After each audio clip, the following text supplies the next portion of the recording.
to episode number 137 of the Cheesesteaks and Controllers podcast, presented by Fox PHL, The Gambler, 102.5 FM, 1480 AM, iHeartRadio, or wherever you get your podcasts is where you can listen to this here show as you are right now. My name is Jason Finelli, and I am the esports and gaming insider for Fox PHL, The Gambler. And folks, it is one of my favorite weekends of the year. It's EVO week. We are talking fighting games this week, baby, and there are a lot of things to talk about as we get into EVO week. 8 tournaments, plenty to discuss, and I have brought in a fantastic interview to do just that. However, things are going to be a little bit different this time. We're going to do something, we're going to get a little peek behind the curtain when it comes to Cheesesteaks and Controllers here, and what I mean by that is, so I have one guest on the show today. We'll get into who that is shortly. If you saw the posts on social media, you already know who it is. But I'm putting the interview in 2 segments because we actually recorded. I don't film here. We actually recorded 2 different times. We recorded the Friday before Project L was announced to be playable at EVO, and then the Thursday after Project L was announced as being playable at EVO. And you're going to hear the way we talk about it, the way it's teased in the first segment, along with his great insight into EVO in general. And then in part 2, we'll talk about the after part of, you know, the reaction to and stuff like that. So it's an interesting little peek behind how podcasts sometimes work, and I feel like it'll be a really cool way to let you see how I do things here on the show. So our first interview today on Cheesesteaks and Controllers is one I'm very, very excited about. If you have listened to my show, you know that I am a champion of the fighting game community. I have gone on record of saying that fighting games are the future of competitive gaming in general, but you can listen to all the old episodes to hear me talk about that. EVO 2023 is a day away, starts tomorrow. I am super excited to get into it. And with me to talk about EVO 2023 is who better than the general manager of EVO, Rick Thiher, who started with Combo Breaker, still does Combo Breaker, I think, and now is running EVO and making it the biggest and best EVO that has ever been. Rick, how are you today? Jason, with that kind of upsell for just stepping by, I'm doing great. We're trying to live up to that biggest and best. Well, your attendance figures, your registration numbers certainly have already started you on that road. 7,000 players for Street Fighter 6 alone. That I loved the numbers where if the only people who signed up for Street Fighter only signed up for Street Fighter, it would still be the biggest tournament of the whole thing. Now, 2022, your first year back, good attendance, great show, especially on the live stream side, where people streaming like I was. But I think everyone sort of expected this to be like an even bigger year in a sense, because it was your second year. You already got the first year underneath you, worked out some kinks. Did you expect it to be this big? I don't think you can ever expect something to be record-breaking. You can expect something to be a big moment or a big beat, which the launch of Street Fighter 6 for me was always going to be. We're talking about the franchise that in a lot of ways was the genesis point for what modern fighting games are. That's without true. Street Fighter 2, without that arcade boom, maybe I'm not employed this way today. With all those things happening, though, you get to Street Fighter 6 and you have to assume that you're going to get a boom, and then the game came out, and the game is good. Yes. Very good. With a capital G, good. So seeing this response is uplifting, might be a great word choice for it. Definitely surprising in scale. And I am really excited to see what happens at a tournament where when you get out of pools, everyone that gets out of pools, that next phase of the tournament is still larger than the first EVO Street Fighter tournament I competed in. Oh my God. How do you wrangle that many players? Like that, if you were to put that bracket on paper, it would probably stretch the entire Mandalay Bay because it's double elimination too. So you have all those players twice. Like how do you wrangle all that? We've made a bunch of jokes this year about the fact it's going to take a small army to run the tournament, I and don't disagree at all. I think that's incredibly true. I'm deeply thankful for the bracket staff and the tournament staff we have for the enthusiastic response from the community to sign up and help actually execute that bracket so that we have enough bracket runners to move those pools. But you brought up Combo Breaker earlier at the top of the show, which, as you know, my original tournament baby, it's always fun to talk about. But there are more PS5s on the show floor for just Street Fighter 6 than the entire allotment of consoles at the first 2 years of CB if you combine them together. Wow, that's amazing. And that sort of support from PlayStation, I think, is a huge. The fact that you're able to not have a cutoff, right? How did PlayStation, when you came to PlayStation with these numbers, or your higher ups with these numbers, and said, "Look, we're doing pretty good, but it's going to be really good. How do we mitigate this?" Were they receptive? Were they like, "Yeah, we're ready"? Like how do you manage all those logistics? Because that's a lot of consoles, as you just pointed out.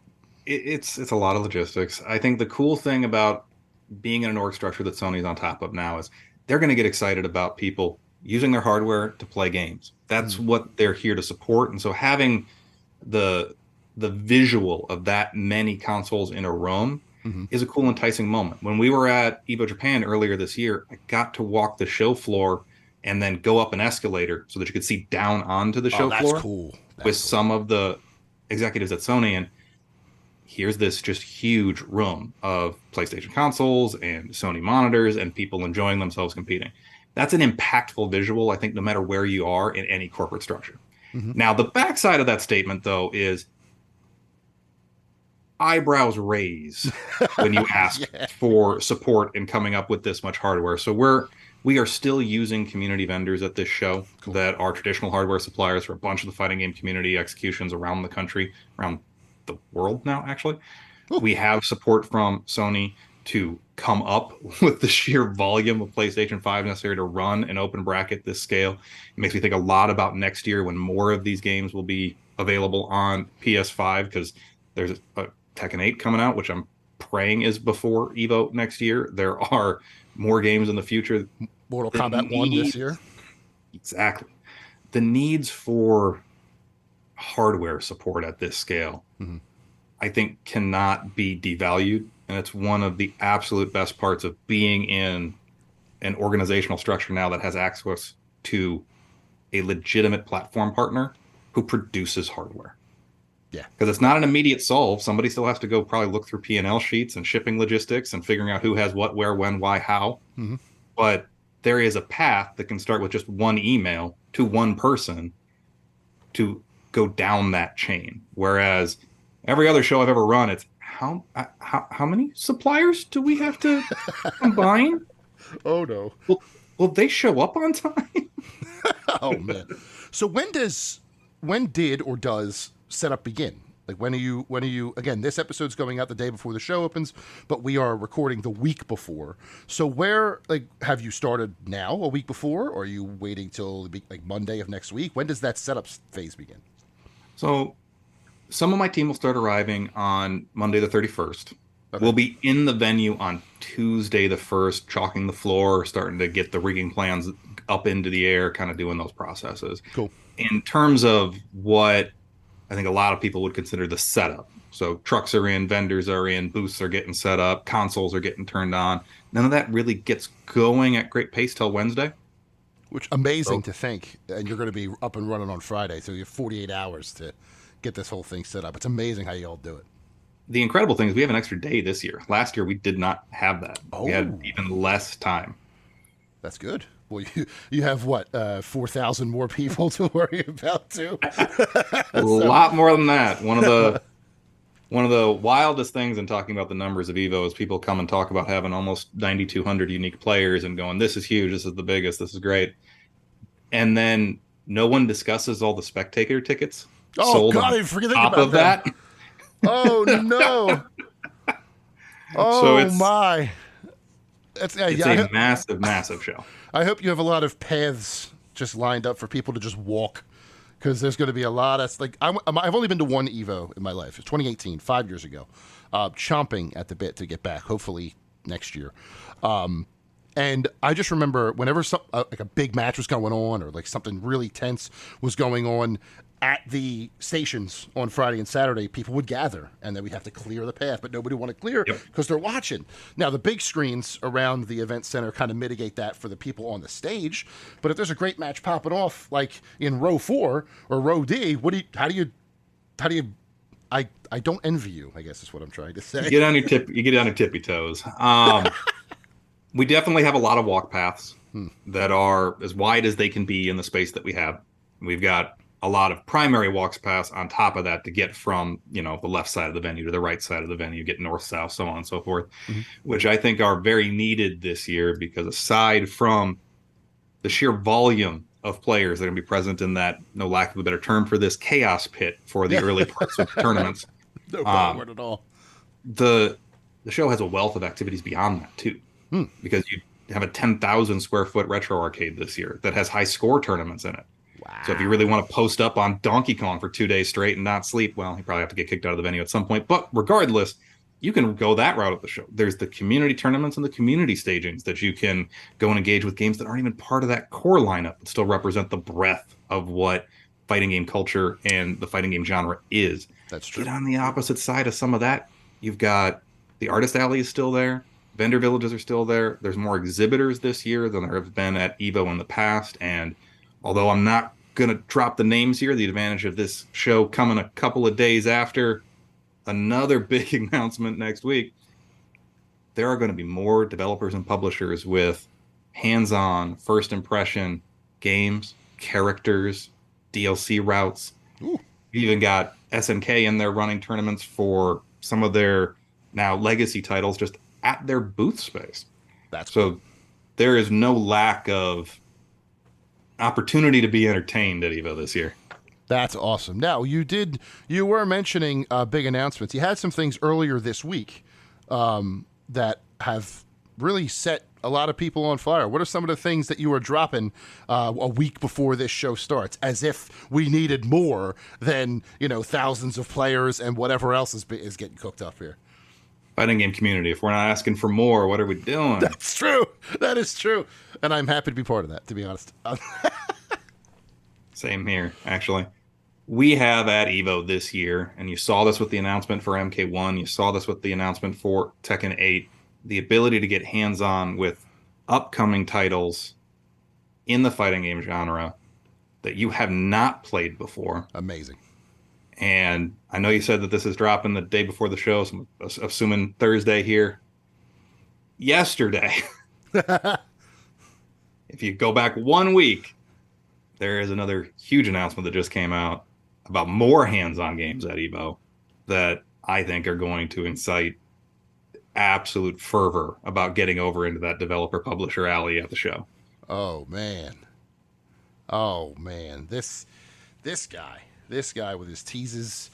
Go check those announcements out. That's pretty exciting. I'm going to have to grill him a little bit after the show's over, I think, because he's being coy with me here. Another game I want to talk about a little bit is one that, honestly, for me, is the most exciting part of this, and that is Ultimate Marvel 3 at number 4, having over 1,300 players for a game that is 12 years old. That boggles my mind. I mean, it doesn't. Marvel community has always showed out, but to have even that many players. Some may argue that Street Fighter 6, if you're a Capcom fan, you might have tried both, but I'd say they're two completely different games. That doesn't really translate. So what do you attribute that successful number to, if you had to choose something? I think it's a combination of things. There's a lot of easy attributions, but for me, it's that the player base around that subgenre of fighting games has never lost its enthusiasm. Nope. Many of the best players from the heyday of Ultimate Marvel vs. Capcom 3 are still playing, and still playing regularly because the game is at tournaments. But I know that a few years ago, when some of the enthusiasm around the competition for that game had started to wane a little bit because the age was showing. Yep. You had high volume, not even high volume, high viewership influencers like Maximilian work with Twitch to put together an Ultimate Marvel vs. Capcom 3 tournament that could be made possible because groups of developers, particularly with Parsec, had come up with ways to make sure that you could play this game at home on your PC with other people multiple states away, and that had never been possible for Mhm. that game previously. The netcode was just a little too old. That opportunity was capitalized on by, I think, Kevin Hoff first, but then Tong of Tampa Never Sleeps, where he started hosting a tournament series every week. They were putting together incredible, incredible matches on a consistent basis. So you have new viewership tuning in. You've got players reinvigorated by having this tentpole spot to go to. And Tong then went around the country championing Marvel at every tournament that he could get to. And that led to what I think was a true resurgence for that Mhm. game that got our attention, that allowed us to go to Marvel and Capcom and go, hey, come on. Yeah, come on. I am And I am imagining that meeting. You all sit down, the stuffed shirts sit down, you sit down, everybody's looking at each other, and you just break the ice with a, come on, guys. we What are we doing here? I think it was a perfect storm. We wound up working with some folks over at Marvel who truly, and Marvel Games specifically, who understood why we wanted to do this, Mhm. who were fans of the game, because I think it's easy to be a fan of that game, Mhm. that were enthused about the fact that we could present it in a way that hopefully just hadn't been presented in before. Sure. And so when we announced that and the initial response was strong, that bubbling up into what is now the largest Ultimate Marvel vs. Capcom 3 tournament in the history of the franchise is a beautiful, beautiful thing to kick off the fact that EVO's going to be doing these throwback tournaments moving forward. It's not just going to be Marvel this one year.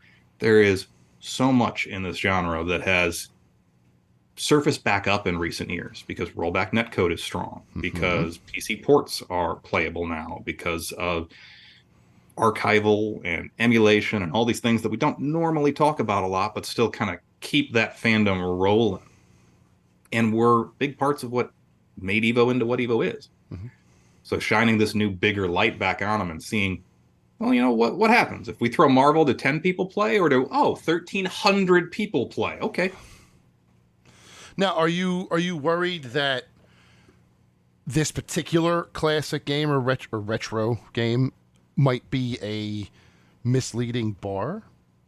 You know what I mean? Like this one is particularly popular, just had that major resurgence. I feel like the modding community, although they won't be modded here, might have helped in there as well with those other characters and making things a little weird. But I wonder then if you like, say next year you tried it with a classic KOF title or something from maybe like a Mortal Kombat 1 and Mortal Kombat 1 or 2 or 3 or Ultimate, if the same amount of enthusiasm might occur. Does that make sense? It makes perfect sense. Do I think that all franchises will produce the response that Marvel just did? No. No. Do I think that there's an opportunity for any number of franchises to produce this type of enthusiastic historical look back? Sure. Yes. I don't think you have to run a tournament that gets 1,300 players for it to have a valuable response. Like if we go look out in Japan this year, you had Matsuda-san throw at DreamHack his annual Virtual Fighter series, and it Oh, still yeah. produces great gameplay for really excited players who are invested in that moment in the genre's history. And I think if we can put a light on those moments, you wind up with new people who not only discover a little bit of the genre's history, where we all came from collectively, but also might get engaged with and try it out. Mm-hmm. And I think a lot of those games are still incredibly fun to play.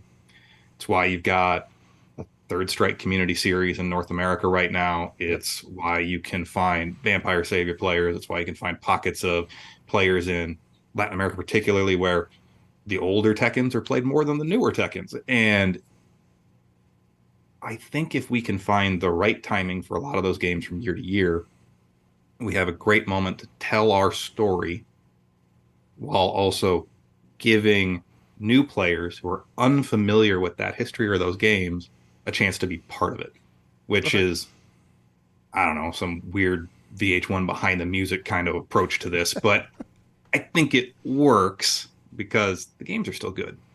That's true. As long as the games are good, people are going to want to play them. especially like you said with the rollback netcode, bringing it to older titles in established franchises. Guilty Gear comes to mind. Plus Absolutely. what SNK is doing with all their games as well. That makes makes perfect sense to me. Coming up after the break, we get to part 2 of my talk with Rick Thiher, general manager of EVO. Mostly about Project L, if I'm being honest, but you'll enjoy it. Stick around. Welcome back to Cheesesteaks and Controllers, episode number 137. Moving on now to part 2 of my discussion with Rick Thiher, also known as TheHadou, general manager of EVO. As I mentioned at the top of the show, this was recorded after the Project L announcement was made. Last segment was recorded before, which is why we were being a little teasy about it. But he was gracious enough to come back and give me some insight into that, and I really appreciate him for it. So here is part 2 of that discussion now. So Rick, one of the most exciting things about EVO this year, there's a lot to be excited about, don't get me wrong. It's, as we've talked about, it's going to be a humongous show. But as far as the convention part, with all the different booths where you can try out different games, there's a bit of a big coup for EVO this year, and that will be the first playable demo of Project L, which I believe is still a working title. You can correct me if I'm wrong, which is Riot Games' first foray into fighting games, a 2v2 tag-based fighter, pulling from their immense pantheon of champions from the League of Legends universe, the next step in their branching out from just their insular MOBA game to, Arcane and the RPGs that have come out on consoles and stuff like that. So talk to me about how those discussions came about. Obviously, the canons, there is a lot of connected tissue between EVO and the canon, so I imagine the foot in the door was not that difficult. But from there, how did this all come about? So you are correct. The foot in the door had arguably nothing to do with me. You have Tom and Tony Cannon, who helped found EVO, ran it for 20-some years, and moved on to work on Project L full-time and make sure that the future of fighting games looks as bright and ambitious as they want it to. And coincidentally are, still on our board of advisors. So being able to go, I'd like to take my game and show it at the largest fighting game tournament convention in the world, which also happens to be mine. I just can't see where that was too hard a decision process, and probably a pretty wonderful full circle moment for them, both as event organizers and owners, and former owners, and just people who have grown up in fighting games since the dawn of fighting games. So you get the foot in the door done, and then it turns into a bunch of meetings about space and logistics and power and how long do we think this queue line can be? Wait, how many people are coming? Yeah, that's a problem, especially when the interesting thing about Project L at EVO is I don't think there's been anything about activating that hands-on experience that has been unexpectedly difficult or way out the bounds of what you would consider normal in two entities getting together and go, we want to showcase something.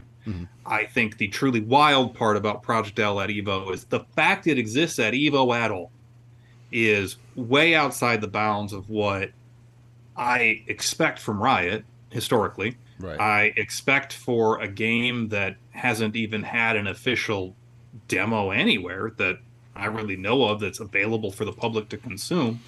And that's going to exist at EVO in a year where the event is so large that you're not walking away with a play test. You're walking away with the population of an entire city. Yeah, basically having tested out the game. That's awesome. Did you anticipate when? So I guess obviously, well, I'm trying to think of the timeline as to when your attendance numbers started coming in, and when they decided like a demo would be happening. Was the demo before your attendance figures, like early figures, started to roll in? When did that decision happen? Because I wonder if that attendance figure made any difference, if that makes sense. So when we first started talking about it, attendance was already up for the year. It just wasn't, okay, we're going to be breaking all the records kind of up. Sure. So we had committed to that, at which point we get into the standard registration period where you get done with your early reg, you promote that there's a price increase, everybody floods in to register to save the couple of dollars here and there, which makes total sense against the scale of a Vegas vacation. Maybe not that impactful, but makes total sense. You get an extra, Johnny Rockets burger meal. But after that really came into play, we wound up on site with the Riot team talking about, okay, what are we going to do to make sure this works? Because this is no longer just EVO at EVO scale and Project L. It's Project L for the first time at the biggest EVO that's ever existed. Oh, you're going to announce really close to the show? I guess that might help a little bit because maybe the whole city doesn't flood in. But I expect there to be an interesting queue line for this particular activity. Healthy, which yes. will hopefully, yeah, it'll be healthy. Which, although to be honest, might be assuaged a little bit on the fact that Project L is a 2v2 game. Mm-hmm. So whereas you get in line to play Tekken 8 or MK1 or other surprises at the show that you'll discover later this week, wink, there is an opportunity for Project L to potentially move through that queue line even faster. Because instead of 2 people, it can be 4 or 3 or whatever combination of people. That's true. That is true, because duos mode, each player gets a character. You can switch back and forth. And I imagine the demo will focus on that duos mode. It will not. It'll just be 4 people to a console at a time to keep that line moving. It almost reminds me of, I don't know if you were on the committee at all, if you were helping with EVO in 2018, the 1 year I was there, when they had Smash Brothers demo available on the floor. Yep. Four people to a console, one big, free-for-all match, and then off you went. I wonder, and that line was very healthy the entire time. So I'm wondering if you might run into a similar situation, just with, probably some more people. I don't remember the 2018 attendance records off the top of my head, but there were a lot. There were a lot of people. Yes. As someone who also stood in that line. Yes. Yeah, I did. Yeah. As someone who also stood in that line. Yes. Well, the line when I got there, if I recall, it was the first thing I did. I made sure I just ran to it on Saturday morning, I think, and I was still like 20, 25 people deep. It was brutal. I think the nice part is, as much as we're joking about the line being long and deservedly being long, sure, that Smash one moved pretty fast. And so I legitimately do expect the Project L one to move as quick or potentially even quicker, because I don't anticipate there's going to be as many champions available as there were in Smash. So even just the getting stuck on character select, trying to figure out who am I going to play today. Mm-hmm. Smash, you're dealing with everybody's here. Yep. Project L, you've got probably 4 champions. Yeah. So that Smash demo was the same exact one from E3 2018. So you're right. It was like 18 characters in that demo versus 4 in this one. 3 they've revealed, and the 4th one they're going to reveal at some point before things kick off. Are they talking to them now this week? If you've talked to them yet, the week of the show, has their excitement grown to see all these people? Are they now extra nervous? So I imagine there's this double-sided coin of, yes, all these people are going to play our game. Crap, all these people are going to play our game. It's like a weird dichotomy. Is that what you're feeling? You're getting from them here? I mean, I think the enthusiasm and excitement versus the stress and nervousness applies at every aspect of the show. Do I think the Project L team is feeling it? Yes, I do. Have I talked to them to confirm that? No, I haven't. But I know our tech staff feels that way. I know the janitorial staff feels that way. I know that the security staff feels that way. So I would expect the Project L team has a similar feeling in that regard. Mm-hmm. Pour one out for the janitorial team. They are. You better pour 2 or 3 out right now. Saints among men. Those guys. Those folks are. That is not a job I envy, but it is one I definitely respect. So one last thing before I get you out of here. It's the week of the show. You're flying out, I assume. We're recording on Monday the 31st. So by the time this goes out, you'll be there Thursday. You're flying out tonight, tomorrow?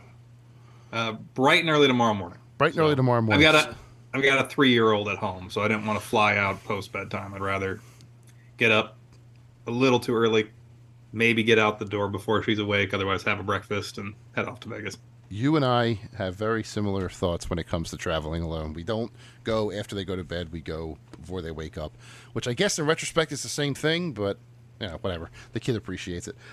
So my question then is, how are you feeling now all this preparation, all this work, all these records, all these new cool demos that you have announced, it's almost put up or shut up time.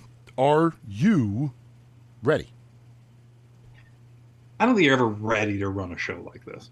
Okay. But I think we have all the pieces in place for this to be the EVO event that we are aspiring for it to be. It has all the things any event can have at this scale to break those ambitions. But I think we've got the right staff. I'm very confident we have the right activities. We've obviously got a great turnout. I know we're going to wind up with great matches. We've got a good venue partner. We've got a good just general preparations plan and best practices that we've been running through for the last few months. Is it all going to blow up 11th hour because that's what happens? Yes, but that's why you've got the best people that we can have involved in the show so that it will be the best show it can be. So what, I guess my last question is, for someone who's getting ready to come out there, other than stay out of the 100-degree heat for as long as you can, yes. Are there any words of wisdom from someone who's been doing this for a very long time, both as a fan and running the thing, that you can give to attendees, both new and old, for EVO 2023 specifically? So it's not specific, although the 100-degree heat does play into this advice. This is the general advice I give about every show because I think it makes a difference. Treat yourself right so the show can do the best it can to do right by you.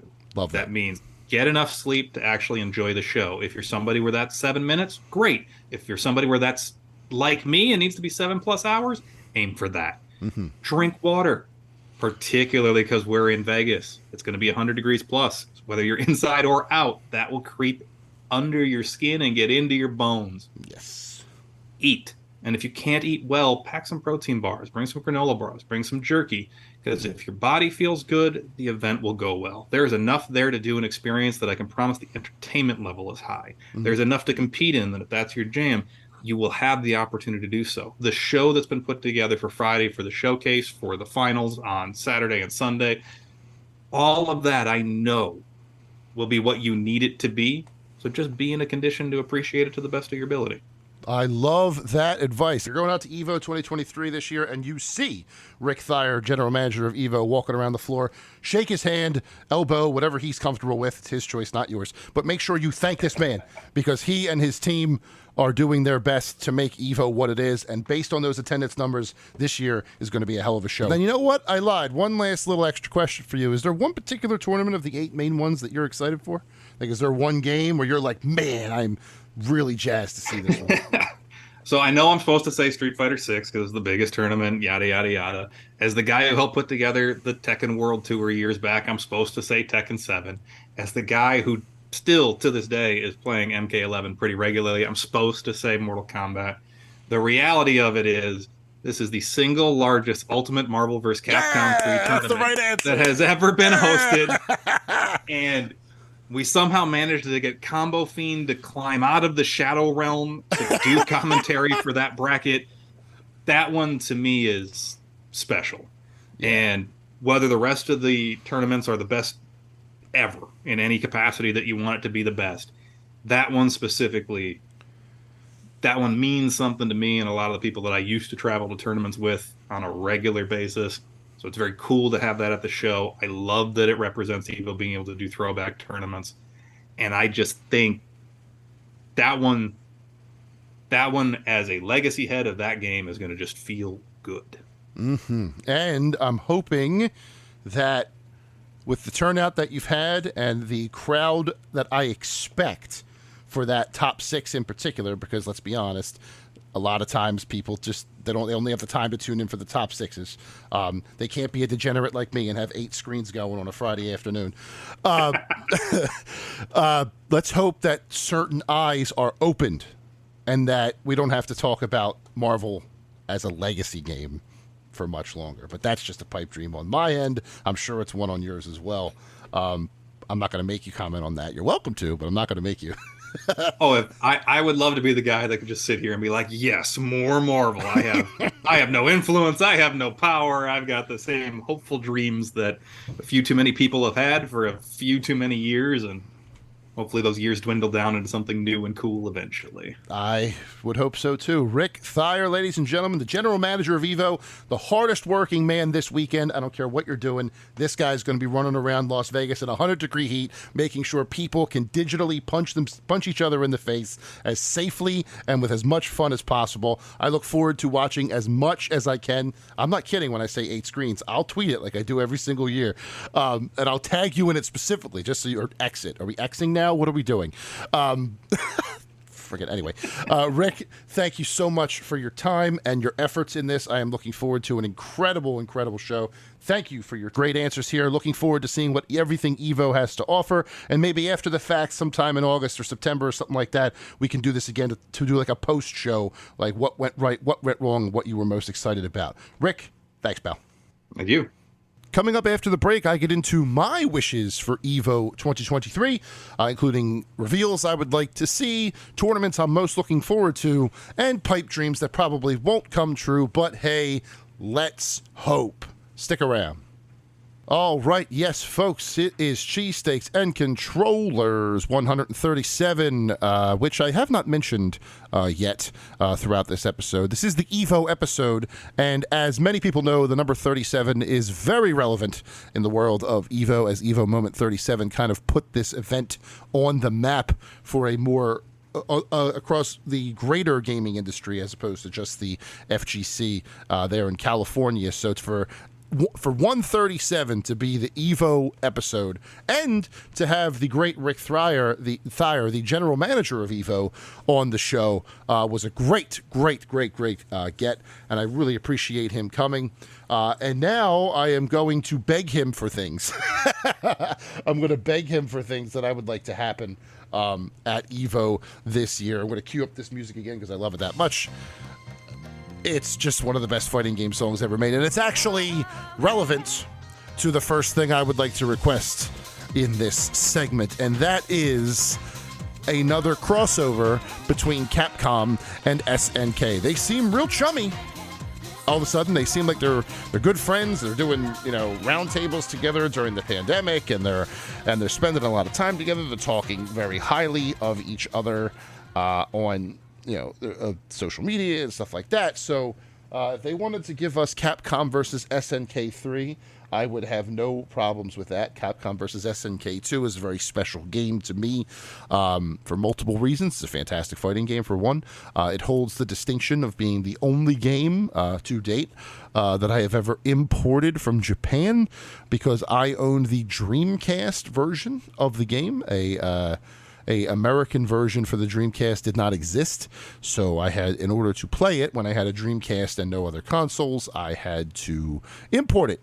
And a local mom and pop shop here in my neighborhood had not only the copy of the import, but also a little called innovation disc that I put in to basically allow my console, American console, to play it, to get past the coding or whatever it is that the region lock, excuse me. So Capcom versus SNK is big for me, and I would love to see Capcom versus SNK 3, or if they want to call it something else, just not Capcom versus SNK Infinite, please. That name seems to be a little, tainted at this point. But if they wanted to give us another one, I would be all about it. I think it's ripe for the picking. If they wanted to, expand on the ratio system or even bring that back, stick with 1v1, 2v2, or VV3. I think the online would be awesome. I wouldn't mind the approach where Capcom makes one and SNK makes one, just because they're so different. But I do think that there is definitely a possibility there. The really, needy part of me would love that to be in 2D sprites. That would be a really cool throwback, and I feel like a 2D sprite fighting game from a major company might be a cool way to replicate the sort of retro revival that happened in the indie scene, starting with Shovel Knight and going across multiple genres and even fighting games. There are indie fighting games that do it and stuff like that. But it would be, full 3D, big budget, of course. I'm not going to shake a stick at anything Capcom versus SNK related if it were to come back, but it is something I would like to see. Now, I know that SNK is busy with other projects, which brings me to number 2 of my requests, and that is Garrow gameplay. So for 2 years now, they've teased us with the return of Fatal Fury / Garrow. First, it was the teaser with Rock Howard, and then last year there was a different teaser that was basically the same sort of alleyway shot, just with different people standing in the alleyway. Let's see some gameplay this year. Let's see what you're going for. Let's see what you want to do. I don't need a full system deep dive. I don't think it's that close to launch that we would get something like that, but I just want to see it. If you want to give me a couple of minutes of footage in a trailer with some, big combos or special moves or whatever, I'm fine with that. I'm not picky. Just let us see a little bit of Garrow, pretty please. That would be super cool. From the Capcom side, it's obvious. It's what everybody wants. It's what I want. It's something we're going to request till we're blue in the face, and that's a new Marvel vs. Capcom game. However, I do not think it's very likely for this year, but I think this year could be a major boon in the favor of a new game coming, thanks to the number of people who have signed up for that tournament. There's so many people signed up for that tournament, it will start day 3. It'll be the first finals we see on day 3, placing 4th out of 8 games in the overall rankings. And Ultimate Marvel vs. Capcom 3, let me remind you, is 12 years old. So the fact that a 12-year-old game had that much of a support system, that many people came out for this tournament, should open some eyes in the C-suites that need their eyes open, right? And I would hope that sort of attendance might lead, and I kind of said this with Rick at the end of part 2 of our discussion, I would hope that the attendance of this tournament would allow those talks to begin, which would mean we wouldn't see another game for 4 or 5 years if work hadn't even started yet. It is something I would like to see built from scratch. I don't want them to fall into the same trap they fell into last time with Infinite, where they just kind of poached and tried from Ultimate Marvel 3 and tried to make the game as cheaply as possible, I should say. That did not work out well in their favor. They had a lot of egg on their face after that. But Capcom right now seems to be firing on all cylinders. So if the iron was ever hot enough to strike, it would be now. Based on this attendance, based on the hot streak that Capcom is on with Resident Evil and Street Fighter and all the games that they're making, now is a great time for that to happen. So if they wanted to bring that to the forefront, I would appreciate that. Also, too, with Capcom, I would like to see character number 2. I know Rashid just came out, and he's causing quite a stir with him having to be edited basically the first day he was out. But I do think that getting a glimpse of the next character, Aki, would be kind of cool. Whether it's a little teaser trailer, where it's some brief footage, I don't know what they want to do, but I would like to see Aki, and maybe some hints for year 2. I think it's a little early for that yet, but some hints for year 2 would be kind of cool as well. So that's Capcom. Let's move on to Bandai Namco. I think now would be the time to really go all in on Dragon Ball FighterZ 2 if that was going to happen. The game has been out now for 6 years. It is getting a huge rollback netcode patch. I understand that.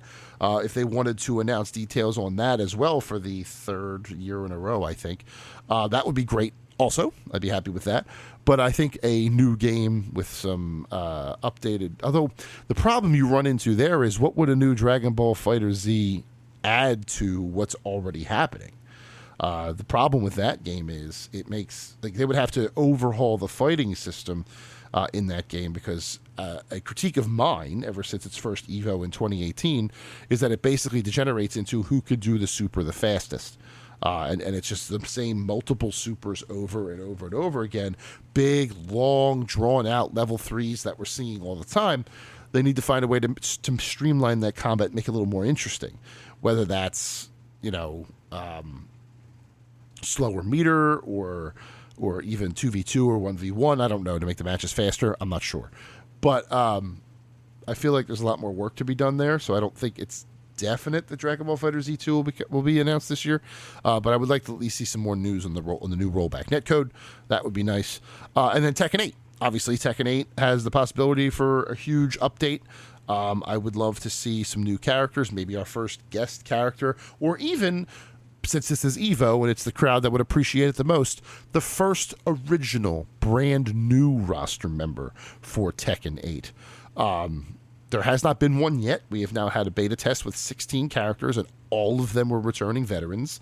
I do not think the entire roster will be returning veterans, so if there was ever a moment to bring in a brand new character with a new playstyle, EVO and a fighting game-centric fan audience base would be the place to do that. They are a part of the Friday showcase. I don't know, again, if they're going to heed my advice here. It would just be really cool if they did. I'm wondering if they would announce a guest character now, because I feel like guest characters are going to be DLC, and they don't even have a release date yet. Although a release date would also make an excellent announcement for EVO 2023. I do think that game comes out in 24, though, maybe in the beginning of the month, or the beginning of the year, excuse me, but I do not think it's going to make this year, unfortunately. I think it's going to be a 2024 announcement. So we'll see. Their panel is 7 o'clock Eastern, 4 p.m. Pacific on Friday, tomorrow, if you're listening to this when it actually launches.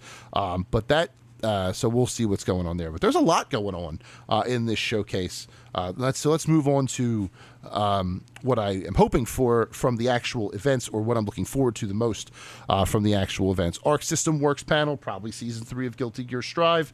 Then it goes right into Grand Blue Fantasy versus Rising, so we'll see more on that. And then a Guilty Gear Strive panel. So Arc System Works basically owns the first 3.5 hours of this EVO showcase on Friday. A lot of stuff they're going to be doing there, I'm sure. There was a surprise announcement scheduled for 12:30 Pacific, 3:30 p.m. Eastern, but I'm guessing that's going to be Project L. They'll announce the 4th character in their playable demo, and then demos will open to the public. We already kind of know who the 4th character is, because one of the influencers that was invited to Riot's studio to play the game was just shooting some camera and showing off, like people playing and stuff like that, and was pointed towards the screen, and the 4th character was standing there, and it was kind of hard to miss. So I'm not going to say who it is in case you haven't heard it yet and want to be surprised. It is a champion you would expect, considering they have been featured in other League of Legends offshoots, but I will let you figure that out for yourself. A lot of indie games in the second segment of Friday. You have a Skullgirls panel, Rivals of Aether 2 panel, and then a full fighting game showcase for about 20 minutes before we move on to the Ultimate Marvel vs. Capcom 3 panel, which is just going to be EVO memories. It's not going to be anything with news, so don't get excited. Street Fighter 6 panel, which is where if we see any Aki, it'll be there. Maybe costumes and collaborations as well. Tekken 8 panel, as I mentioned. After that, that'll be some new characters, maybe a guest or two, or a release date. Another interesting one here. It's the last thing of the showcase stage before the first EVO Twitch channel turns into, the top 6s of each tournament. And that is a 10th anniversary showcase for Killer Instinct. Killer Instinct on Xbox One is 10 years old this November, because the Xbox One is 10 years old this November. And I really think that this game set a trend that we were not ready for it to set.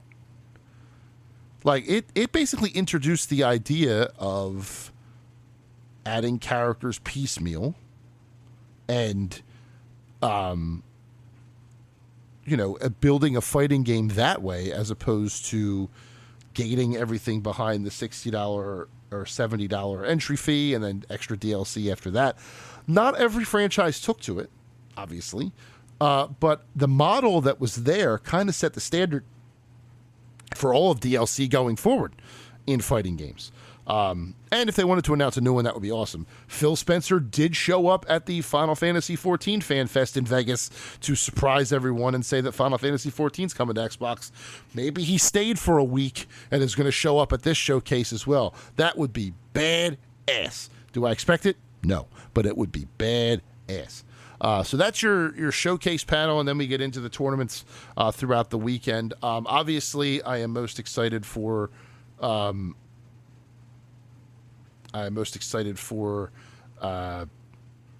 the Street Fighter 6 tournament. I'm most excited for Guilty Gear Strive's tournament, Tekken 7, excuse me. It's going to be fun. It's going to be a fun weekend of fighting games that I am very much looking forward to.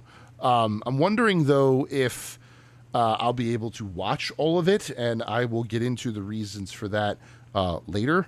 I have not talked about something that is going on in my days, but I will leave that until next episode to talk about, episode 138. Wink, wink, nudge, nudge. Some people know, some people don't. So yeah, those are the things I'm looking forward to most at EVO, the fighting games, the showcase. It's going to be a lot of fun, and I encourage you to watch as much as you can for the best competitive gaming has to offer, in my humble opinion. Things kick off tomorrow at, I believe, 1 p.m. Eastern Time is where all the things happen. Yes, 10 a.m. Pacific Time. There will be 8 different streams going on, or 7 different streams going on, excuse me, at any given time. EVO has 7 different channels: EVO 1, EVO 2, EVO 2, EVO 3, 4, 5, 6, and 7. Each one will be playing different fighting games. Each one will have, while the main one will have the showcase, and it's amazing. It's just a weekend of fighting games that I highly recommend everyone check out if you have the time, and if not, catch the videos on demand, because it is absolutely worth it. And with that, we are at the end of episode number 137 of Cheesesteaks and Controllers, presented by Fox PHL The Gambler, 102.5 FM, 1480 AM, iHeartRadio, or wherever you get your podcasts. As I say at the end of every episode, if you're hearing these words, you have reached the end, and I am eternally appreciative that you have. I hope you were educated, I hope you were entertained, and I hope that you were enlightened by some of the things we talked about today. And I hope you come out of here with a new appreciation of not only fighting games in general, but EVO itself, because Rick Thiher, TheHadou, the general manager of EVO, who joined me twice on this episode, is a great man doing great things with a great team, and they're going to put on an event this weekend that's going to knock your socks off, I have no doubt. However, as I say at the end of every episode, I hope you have a fantastic weekend. I hope you have an even better week right behind it, and I will be back in 2 weeks' time with the latest and greatest in video games here on Cheesesteaks and Controllers. Bye-bye.